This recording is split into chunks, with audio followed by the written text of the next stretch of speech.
tushda Rossiyaga borishini ko'rish.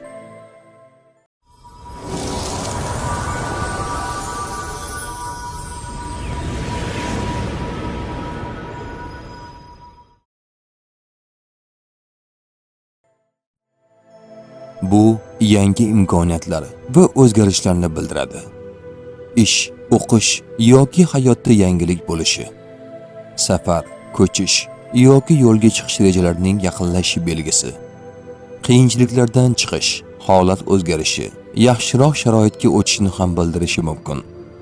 Mas'uliyatli qarorlar yaqin kunlarda muhim tanlov qilish zaruratini ham bildirishi mumkin. Tush ta'biri bashorat emas, barcha narsani bilguvchi yagona zot Allohdir. Ko'rgan tushlaringiz ta'birini bilmoqchimisiz? Unda kanalimizga obuna bo'ling.